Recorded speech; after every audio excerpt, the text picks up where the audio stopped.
ارے ان سالوں کی ایسی کی تیسی، اگر سارا تھانہ سسپینڈ نہ کروا دوں تو ریٹائرڈ ڈی ایس پی نہ کہنا، کوئی بھڑوا سمجھنا، الو کے پٹھے، اب یہاں کیا کرنے آئیں گے؟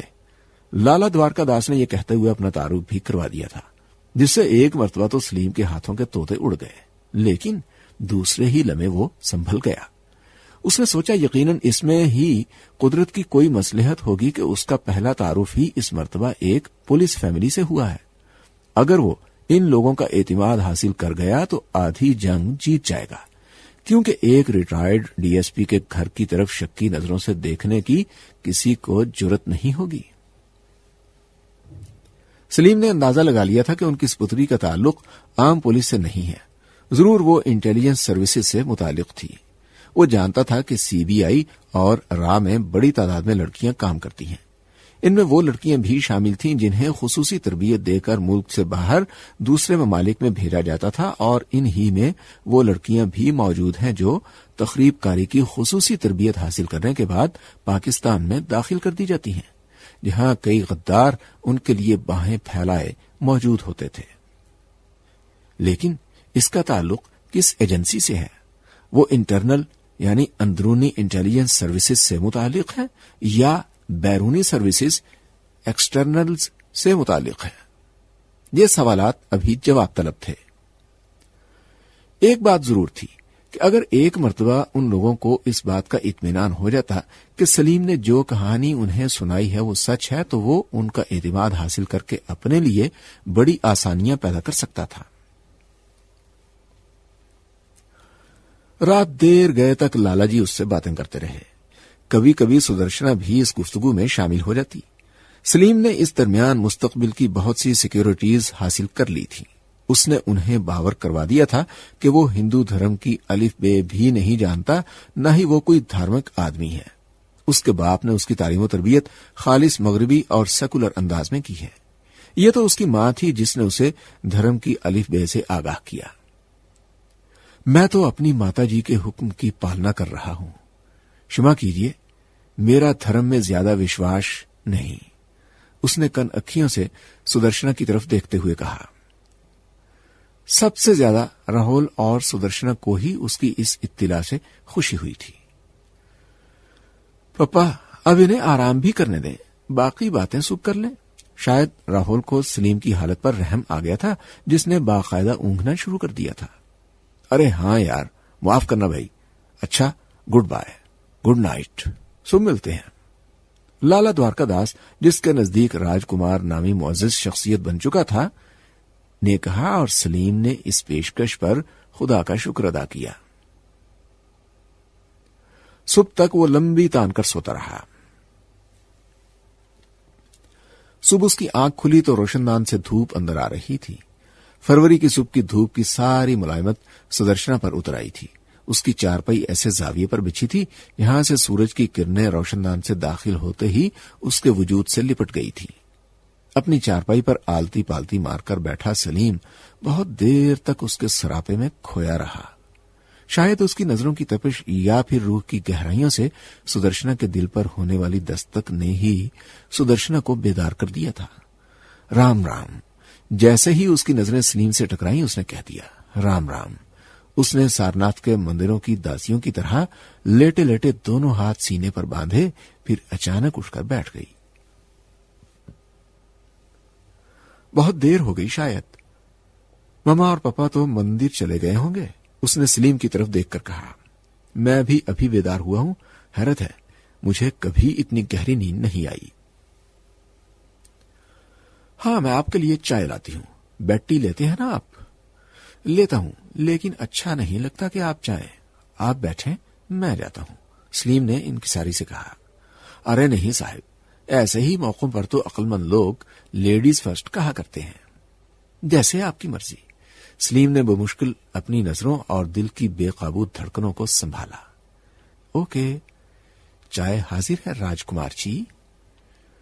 اس نے اپنے موتیوں جیسے دانتوں کی نمائش کرتے ہوئے ایک کپ اس کی طرف بڑھا دیا اور اس کے سامنے اپنے باپ کی خالی چارپائی پر بیٹھ گئی۔ راجستھان کے اس آشرم میں بیٹھی یہ جامنی رنگ والی لڑکی اس کی مردانگی کے لیے چیلنج بن گئی تھی۔ شاید یہ اس کی زندگی کے کمزور ترین لمحات تھے جن میں سدرشنا کے حسن و شباب کی گرفت اس پر مضبوط ہوتی جا رہی تھی۔ اس نے سلیم کی روح کو سمندری آکٹوپس کی طرح جکڑ لیا تھا اور وہ سحر زدہ معمول کی طرح اس کے سامنے بیٹھا ایک ایک گھونٹ چائے اپنے حلق میں یوں انڈیل رہا تھا جیسے کسی دیوداسی کے ہاتھوں ملا امرت جل پی رہا ہو۔ اسے اپنی بزدلی پر غصہ آنے لگا تھا۔ وہ کبھی اتنا کمزور نہیں تھا۔ اس لڑکی نے نہ جانے اس پر کون سا بنگال کا جادو پھونک دیا تھا جس میں سلیم کی کایا ہی پلٹ کر رکھتی تھی۔ تھوڑی دیر تک ادھر ادھر کی باتیں کرنے کے بعد راہول نے ناشتے کی دہائی دینا شروع کر دی۔ سلیم بھی اب بھوک محسوس کرنے لگا تھا۔ اس کے لیے یہ سب لوگ اکٹھے باہر آئے تھے، جہاں ایک ڈھابے یعنی تنور نما ہوٹل پر انہوں نے بھیل پوری کا ناشتہ کیا اور اب واپس اپنے کمرے میں لوٹ آئے تھے۔ تمہارا کیا پروگرام ہے بیٹا؟ جانکی دیوی، جس کے نزدیک سلیم اب واقعی سونے کی چڑیا بن چکا تھا، اس سے مخاطب ہو کر بولی۔ میں اپنے کچھ کام نمٹا کر شاید 2-3 روز بعد دلی آؤں گا۔ اب میرا ہے ہی کون؟ نہ ماں نہ باپ۔ ماں مر گئی، باپ کو میں نے مار ڈالا۔ اس کی آواز بھرا گئی۔ ایسی اداکاری کا مظاہرہ وہ اس سے پہلے بھی متعدد مرتبہ کر چکا تھا اور خاصا پختہ کار دکھائی دیتا تھا۔ اس نے راہول سمیت سب کی آنکھوں میں اپنے لیے بے پناہ ہمدردی کا دریا موجزن دیکھ لیا تھا۔ سدرشنا کی آنکھیں اس کے علاوہ بھی بہت کچھ کہہ رہی تھیں۔ انہوں نے سلیم کو اپنا دلی کا ایڈریس سمجھاتے ہوئے ایک کاغذ پر پورا نقشہ بنا دیا تھا اور بار بار تاکید کی تھی کہ وہ ضرور ان کے ہاں آئے۔ دنیا پور سے گنیش گڑھ تک کا سفر انہوں نے اکٹھے ہی ایک ٹیمپو کے ذریعے طے کیا تھا۔ گنیش گڑھ سے ان سب نے اکٹھے گنگا نگر جانا تھا۔ یہ سفر بمشکل 1.5-2 گھنٹے پر مشتمل تھا۔ لالا دوارکا داس اور ان کی فیملی نے یہاں سے جدا ہو جانا تھا۔ انہوں نے گنگا نگر سے ابوہر اور ملوٹ کے راستے ایک پیسنجر ٹرین کے ذریعے بٹھنڈا تک جانا تھا۔ یہ ٹرین انہیں رات کو بٹھنڈا پہنچاتی، جہاں سے پھر طوفان میل ایکسپریس انہیں دلی لے جاتی۔ سلیم اگر چاہتا تو دلی تک کا سفر ان کے ساتھ ہی طے کر سکتا تھا، لیکن یہاں ابھی اسے کچھ انتظامات کرنے تھے اور اپنے دیرینہ دوست پروہت کانشی رام سے ملاقات کیے بغیر وہ آگے نہیں جا سکتا تھا۔ اس نے جو کہانی سدرشنا کے گھر والوں کو سنائی تھی اسے حقیقت کا روپ دینے کے لیے ضروری تھا کہ وہ انکوائری کی صورت میں مکمل بندوبست کر کے آگے جائے۔ انہیں عموماً جو کور سٹوری دی جانی تھی اس کے مطابق حالات اور واقعات بھی پیدا کیے جاتے تھے تاکہ کاؤنٹر چیک پر ایجنٹ کے خلاف کوئی شک نہ پیدا ہو جائے۔ ٹکٹ اس نے خود خریدے تھے کیونکہ ایسا کرنا اس کے لیے ناگزیر تھا۔ بظاہر تو اسے 4 ٹکٹ خریدنے تھے، مگر اس نے 5 ٹکٹ خریدے تھے کیونکہ ایک ٹکٹ اس کے لیے تھا۔ اسے یہاں سے ابوہر تک جانا تھا اور وہ اسی ٹرین سے جانا چاہتا تھا۔ لالا جی اور ان کا پریوار ٹرین میں سوار ہو چکے تھے۔ گاڑی نے روانگی کا وسل دیا اور وہ سب کو نمستے کہہ کر پیچھے ہٹ گیا۔ پلیٹ فارم پر خاصی بھیڑ تھی، لیکن جب تک وہ دکھائی دیتا رہا سدرشنا اس کی طرف ہاتھ ہلاتی رہی۔ جیسے ہی وہ نظروں سے اوجھل ہوئی، برق رفتاری سے سلیم ٹرین کی طرف لپکا اور دوسرے ہی لمحے وہ رفتار پکڑتی ٹرین کے ایک ڈبے تک رسائی حاصل کر چکا تھا۔ این ان لمحات میں جب کیپٹن اشونی کمار اور اس کے ساتھی آخری داؤ لگانے کے لیے گنگا نگر کے ریلوے اسٹیشن کی طرف آ رہے تھے، وہ پیسنجر ٹرین کے ایک ڈبے میں بیٹھا ابوہر کی طرف عازم سفر تھا۔ اتوار کا دن کانتا پرساد کو کبھی پسند نہیں آیا تھا۔ اس روز وہ لوگ بھی مندر میں چلے آتے تھے جو پورا ہفتہ مندر کے نزدیک سے گزرنا پسند نہیں کرتے تھے۔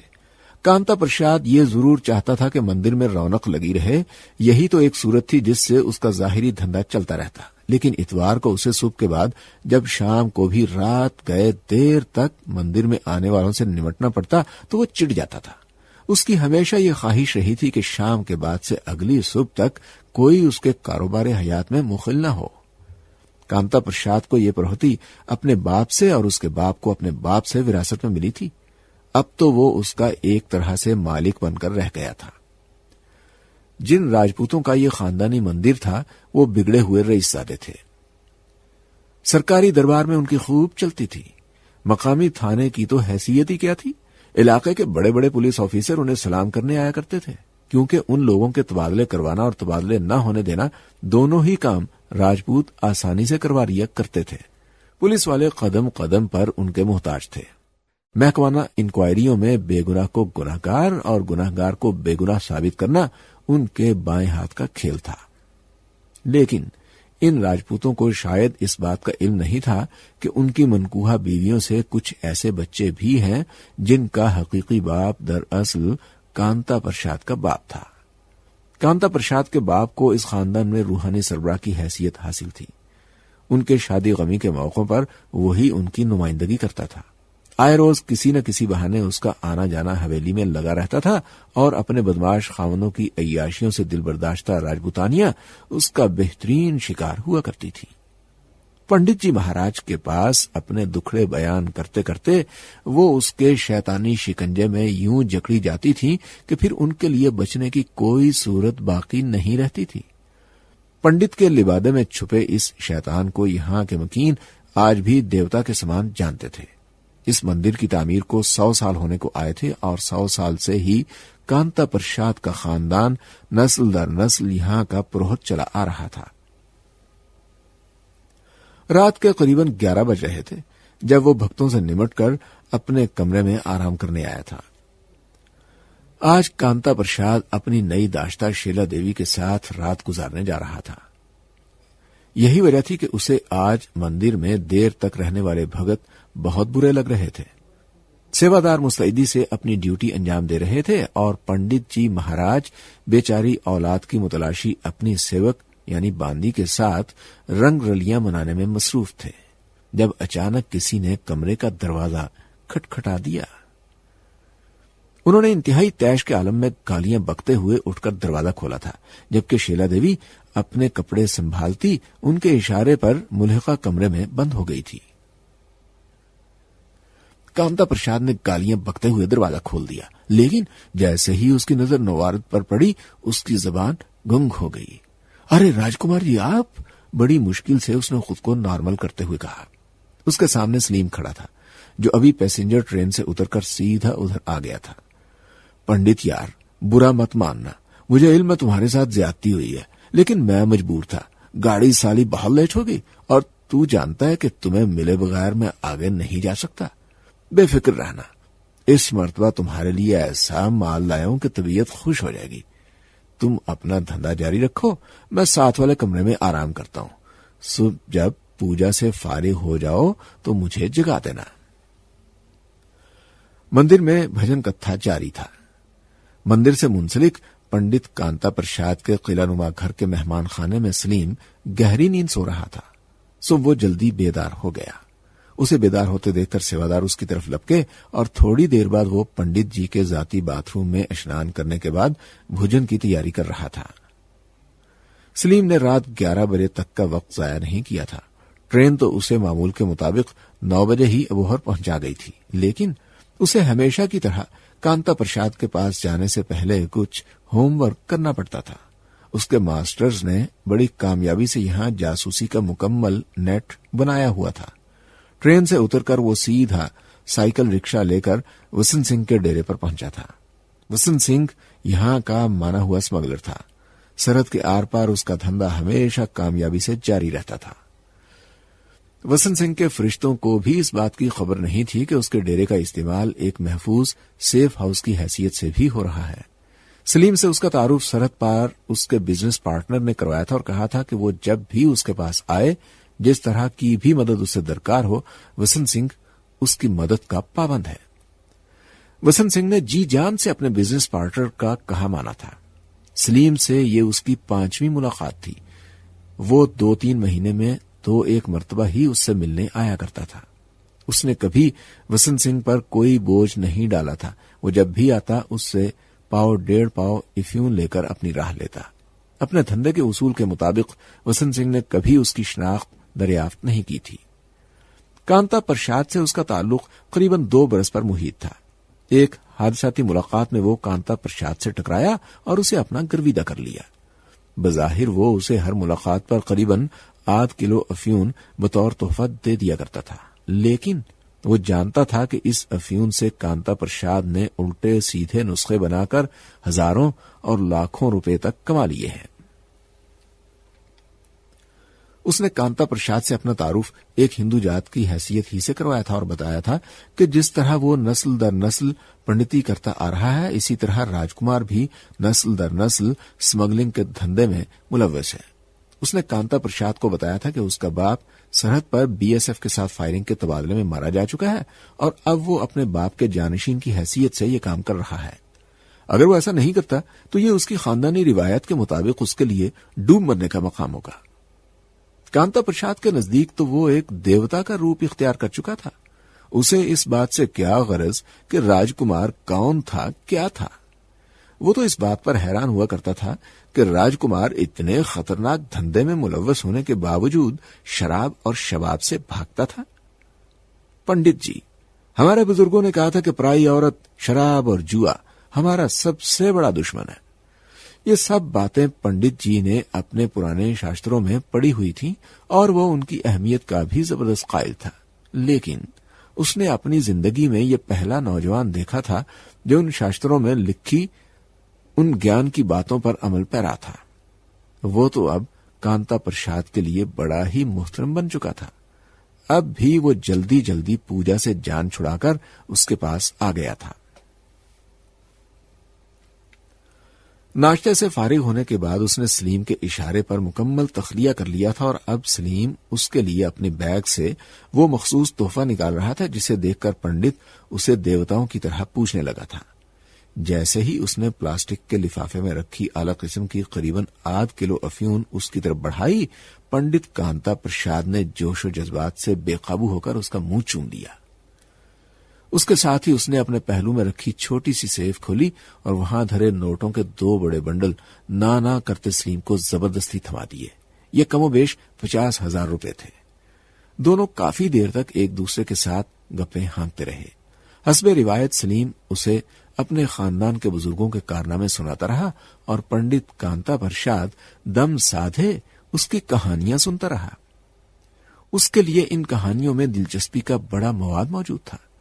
پنڈت جی، ایک ضروری فون یاد آ گیا، لندن فون کرنا تھا، اس نے اچانک ہی کچھ یاد کرتے ہوئے کہا۔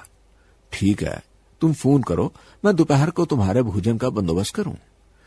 یہ کہہ کر پنڈت جی باہر چلے گئے۔ سلیم نے پنڈت جی کے کمرے میں رکھے فون سے مقامی ایکسچینج کے ذریعے پنڈت کانتا پرساد کے نام پر لندن کے لیے کال بک کروا دی۔ دوسری طرف کوئی مسٹر اگروال موجود تھے جنہوں نے اس کا نام سنتے ہی خوشی کا نعرہ بلند کیا اور اس کی خیریت وغیرہ دریافت کرنے لگے۔ انہوں نے بتایا کہ سرحد کے پار اس سے متعلق تشویش ہو گئی تھی کیونکہ سرحد کے اس طرف ہونے والے واقعات کی باز گشت دوسری طرف بھی گونج پیدا کرتی ہے۔ راجکمار نے مختصر الفاظ میں اپنی خیریت سے آگاہ کرتے ہوئے کرنل صاحب کے لیے پیغام چھوڑ دیا تھا کہ وہ نیروبی والی کور سٹوری کو مضبوط کر لیں۔ مزید کوئی گفتگو کیے بغیر اس نے رام رام کہہ کر فون بند کر دیا اور مطمئن ہو کر بیٹھ رہا۔ پنڈت جی کی واپسی ٹھاکر دیا سنگھ کے ساتھ ہوئی تھی۔ ٹھاکر جی سے اس کا تعارف خاصا پرانا تھا۔ وہ بھی پنڈت کانتا پرساد کی طرح پرلے درجے کے عیاش اور بدکار آدمی تھے۔ یہی اس کی اور پنڈت کی دوستی کی بنیاد تھی۔ انہوں نے بڑی گرم جوشی سے سلیم سے مصافحہ کیا اور اس کے نہ کرنے کے باوجود زبردستی اسے اپنے ساتھ حویلی میں جانے پر آمادہ کر لیا۔ پنڈت جی اس کے ساتھ ہی آئے تھے۔ کمرے میں بطور خاص لبان سلگائے گئے تھے۔ شاید اس کی دھارمک حیثیت کے مد نظر یہ اہتمام کیا گیا تھا۔ ابھی اسے بیٹھے چند منٹ ہی ہوئے تھے کہ سامنے کا دروازہ کھلا اور ایک درمیانی عمر کی زیورات سے لدی پھندی عورت اندر آ گئی۔ ٹھکرائن جی، پنڈت کانتا پرساد اسے دیکھتے ہی مبہوت ہو گیا۔ رام رام پنڈت جی، رام رام مہاراج۔ ٹھاکرائن نے دونوں کو باری باری پرنام کیا اور جواب میں سلیم نے بھی اس کو پرنام کیا اور مؤدب ہو کر بیٹھ گیا۔ سلیم اس کی طرف متوجہ ہی تھا جب اچانک ایک نوجوان کمرے میں داخل ہوا اور سب کی گردنیں اس کی طرف گھوم گئیں۔ ارے شونی بیٹا، تم بھئی، یہ چاند کدھر سے نکل گیا؟ ٹھاکر جی نے کھڑے ہو کر اس کا استقبال کیا۔ سلیم نے بھی بے اختیار چونک کر اس کی طرف دیکھا۔ بھارتی فوج کے کیپٹن کی وردی میں ملبوس ایک نوجوان سے اس کی نظریں ٹکرائیں اور وہ دوبارہ ٹھاکرائن کی طرف متوجہ ہو گیا۔ بس انکل، کچھ نہ پوچھیے، 2 دن سے مسلسل بھاگ رہا ہوں، اب ذرا جان چھڑا کر آیا ہوں۔ کیا ہوا بھائی، خیریت تو ہے؟ ٹھاکر اس سے یوں احترام سے بات کر رہا تھا جیسے وہ اس کے نزدیک کوئی اہم شخصیت ہو۔ 3 دن سے ایک تقریب کار کا پیچھا کر رہے ہیں، سالہ 2 مرتبہ ہاتھوں میں آ کر نکل گیا۔ کرنل صاحب کو غصے سے زیادہ اس بات کا صدمہ ہے، اور مجھے تو انکل اب علم ہوا کہ میں پرلے درجے کا گدھا ہوں۔ Dam it! ارے یہ ذات شریف کون ہے؟ اچانک ہی اشونی کمار کو اس کا خیال آ گیا۔ ارے ہاں، ان کا پریچے تو میں کرانا ہی بھول گیا، ٹھاکر دیا سنگھ نے چونک کر کہا۔ یہ میرے گرو مہاراج کے سپتر ہیں۔ ٹھاکر کے بجائے پنڈت کانتا پرساد نے سلیم کا تعارف کروایا۔ شاید اس نے صورتحال کی نزاکت کا احساس کر لیا تھا اور وہ کیپٹن اشونی کمار کو پہلے سے جانتا تھا۔ پھر تو یہ بڑی مہان ہستی ہیں، کیا شبھ نام ہے مہاراج کا؟ اشونی کمار نے اسے عجیب سی نظروں سے دیکھتے ہوئے کہا۔ درس یعنی نوکر کو راج کمار کہتے ہیں؟ سلیم نے بالکل نارمل رہتے ہوئے کہا۔ مہاراج جی، یہ ہمارے جوائی داماد ہیں، کیپٹن اشونی کمار۔ بیٹا چرن چھوؤ مہاراج کے، اس مرتبہ ٹھاکرائن نے گفتگو میں دخل دیتے ہوئے کہا۔ اس کی بات ابھی نامکمل ہی تھی جب اشونی کمار اپنی جگہ سے اٹھا اور اس نے جھک کر سلیم کے چرن چھو لیے۔ اچانک ہی اس نے سلیم میں دلچسپی کا اظہار شروع کر دیا تھا۔ مہاراج، میرا ایک کام ہو جائے تو ساری زندگی آپ کے پاؤں دھو کر پیتا رہوں گا۔ اشونی کمار نے اسے مخاطب کیا۔ آپ حکم دیجئے، میرے بس میں جو بھی ہوگا کروں گا۔ سلیم نے حیرت انگیز حد تک خود کو نارمل رکھا ہوا تھا، حالانکہ اسے ساری بات سمجھ آ گئی تھی۔ وہ جانتا تھا کہ جس تقریب کار کا ذکر ہو رہا ہے وہ اس کے علاوہ اور کوئی نہیں ہو سکتا، اور ٹھاکر دیا سنگھ کا جمائی کیپٹن اشونی کمار راہ کی اس خصوصی سیکیورٹی برانچ کا کوئی آفیسر ہے جس نے اس کی گرفتاری کا ذمہ اٹھا رکھا ہے۔ مہاراج، میں ایسی باتوں پر وشواس تو نہیں رکھتا، لیکن ایک برہمن ہونے کے ناطے وشواس رکھنا بھی پڑتا ہے۔ کپتان صاحب، پہلے اپنے من کو صاف کیجیے۔ اگر تو آپ کا وشواس ہے تو کام ہو جائے گا، اور اگر کام ہی کروانے کے لیے وشواس رکھنا تو ہم اسے وشواس گھات یعنی دھوکہ کہیں گے۔ اس طرح آپ کو کبھی مراد نہیں ملے گی۔ اس نے بڑے دھارمک لہجے میں اشونی کمار کی بات کاٹتے ہوئے کہا۔ چلیے، وشواس ہی سمجھ لیجیے۔ میں گزشتہ 3 دن سے ایک شکار کے پیچھے ہوں جو 2 مرتبہ ہاتھ میں آ کر نکل گیا۔ ہر دفعہ ایسے ہی ہوتا ہے، آخر کب وہ ہمارے جال میں پھنسے گا؟ سلیم نے خلاؤں میں گھورتے ہوئے لمبی ہوں کی، پھر اشونی کمار سے کہا کہ وہ اپنے ہاتھ سے کاغذ پر یہ نام، اپنا نام، اپنی والدہ کا نام لکھ کر دے۔ ٹھاکرائن کی منگوائی ہوئی کاپی اب اشونی کمار نے سنبھال لی تھی اور اس پر ہندی میں سارے نام لکھ کر اس نے کاپی سلیم کے حوالے کر دی۔ سلیم نے پینسل ہاتھ میں لے کر اس پر الٹے سیدھے اعداد لکھے، پھر کچھ لکیریں کھینچیں اور آنکھیں بند کر کے مراقبے کی حالت میں چلا گیا۔ قریباً 4-5 منٹ تک اس کا یہ اعصاب شکن ڈرامہ جاری رہا۔ اس درمیان اس نے مٹی کے ایک پیالے میں پانی بھی منگوا لیا تھا اور اب اس پیالے میں کچھ گھور گھور کر دیکھ رہا تھا۔ کتنے عرصے سے آپ اس کا پیچھا کر رہے ہیں؟ اس نے بالآخر زبان کھولی۔ مہاراج 3 دن سے، اشونی کمار نے کہا۔ جھوٹ! میرے حساب سے تو آپ لوگ 3 سال سے زیادہ عرصے سے اس کو پکڑنے کی کوشش کر رہے ہیں، سلیم نے کہا، اور اشونی کمار کو اپنی ریڑھ کی ہڈی میں سنسناہٹ کا احساس ہوا۔ آپ تو بڑے اندریامی یعنی دل کا حال جاننے والے ہیں مہاراج، آپ تو۔ اشونی کمار حیرانگی سے اس کی طرف دیکھ رہا تھا۔ کلیان ہو، کلیان ہو، سب ہمارے بھگوان پتا جی کی دین ہے، ہم کس قابل ہیں کپتان صاحب؟ مہاراج، کب یہ موزی ہمارے ہاتھ لگے گا؟ اس نے دیش کو بہت نقصان پہنچایا ہے، بڑا خطرناک آدمی ہے، آدمی کیا بس درندہ ہے، درندہ۔ نامکمل معلومات پر کچھ کہا تو نہیں جا سکتا کیونکہ آپ کو اس کے صحیح نام ہی کا علم نہیں، لیکن برا مت مانیے، آپ کا برج رشک ہے جس پر ابھی کچھ عرصہ گردش رہے گی۔ ممکن ہے آپ کی پتنی کا برج آپ کی مدد کر سکے، لیکن آپ کے لیے فی الحال اس مسئلے میں کامیابی دکھائی نہیں دے رہی، سلیم نے کہا، اور کیپٹن اشونی کمار کے اعصاب تن گئے۔ کیا نام ہے آپ کی منگیتر کا؟ یہاں لکھ دیجئے، پیدائش کا سمے یعنی وقت اور ان کی